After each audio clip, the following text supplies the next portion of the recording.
Selamat siang Pak Agus. Selamat siang Bu Rona. Gimana kabarnya? Alhamdulillah Pak baik. Alhamdulillah. Ini ngomong-ngomong ada apa Ibu? Iya nih saya mau bicara sama Pak Agus sebentar. Boleh nggak Pak? Oh sangat boleh. Bagaimana Bu? Jadi begini Pak. Saya itu masih bingung dengan pembelajaran berdiferensiasi yang diharuskan di kurikulum Merdeka Belajar di kurikulum Merdeka ini. Kalau menurut Pak Hali gimana ya saya menerapkannya di kelas? Kira-kira permasalahannya itu saja Bu? Apa ada lagi? Jadi saya ini ingin mendapatkan solusi Pak dari kebingungan saya ini. Nah, saya tuh ingin menciptakan pembelajaran yang bermakna untuk murid-murid saya. Oh seperti itu. Jadi tujuan dari diskusi kita memberikan solusi ya Bu ya atas apa yang Ibu Ibu bingungkan gitu kan. Nah, baik. Ibu bisa diceritakan kebingungan Ibu pada pembelajaran berdiferensiasi. Artinya konkretnya itu seperti apa ya Bu ya? Jadi gini Pak, saya memahami bahwa pembelajaran berdiferensiasi itu pengelompokan berdasarkan gaya belajar. Tapi jika gaya belajar diterapkan terus-menerus, kira-kira apakah murid tidak bosan, Pak? Pertanyaan saya, apa yang membuat murid itu bosan menurut Ibu?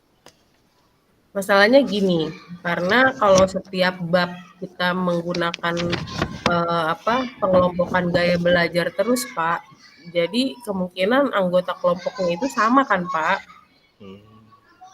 Iya. Nah, sebelumnya apa yang Ibu pahami tentang berdiferensiasi selain gaya belajar, Bu? Kalau yang saya tahu, berdasarkan literatur yang saya baca, pembelajaran berdiferensiasi itu pendekatan yang dibuat oleh guru dengan pembelajaran yang berorientasi pada kebutuhan murid.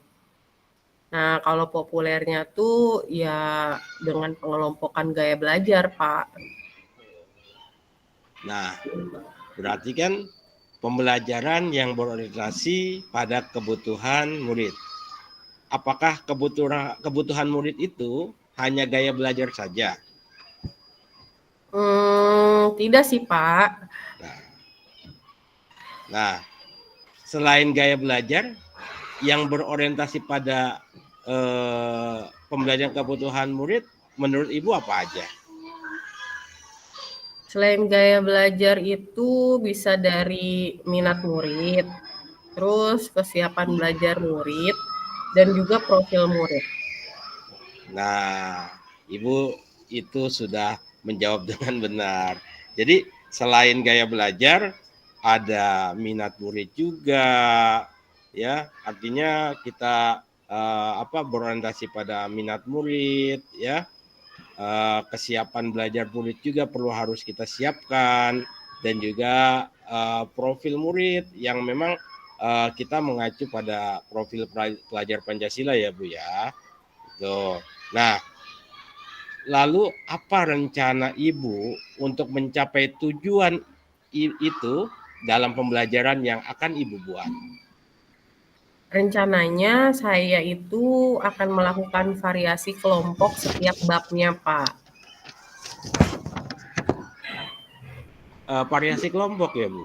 Iya. Nah, Ibu dalam menentukan variasi kelompok itu kepada murid biasanya berdasarkan apa ya Bu?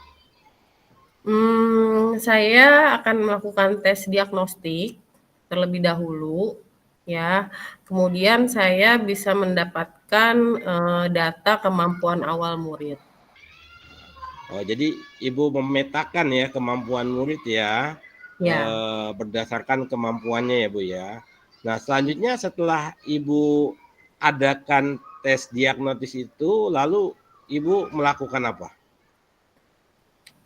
pada bab 1 ini sih saya rencananya akan melakukan pengelompokan dari hasil tes diagnostik. Iya. Itu dengan mengelompokkan secara heterogen murid yang mendapatkan nilai di atas rata-rata, sedang, dan di bawah rata-rata. Kemudian saya memantau murid yang membutuhkan pendekatan khusus dalam pembelajaran. Wah, luar biasa. Sangat-sangat keren, Bu. Sangat-sangat keren. Nah, ini Ibu sudah bisa lakukan ya untuk kedepannya. Terusnya ketika strategi ini sudah Ibu terapkan, lalu selanjutnya Ibu akan melakukan apa setelah tes diagnostik itu Ibu capai gitu dengan pengelompokan berdasarkan pemahaman tadi?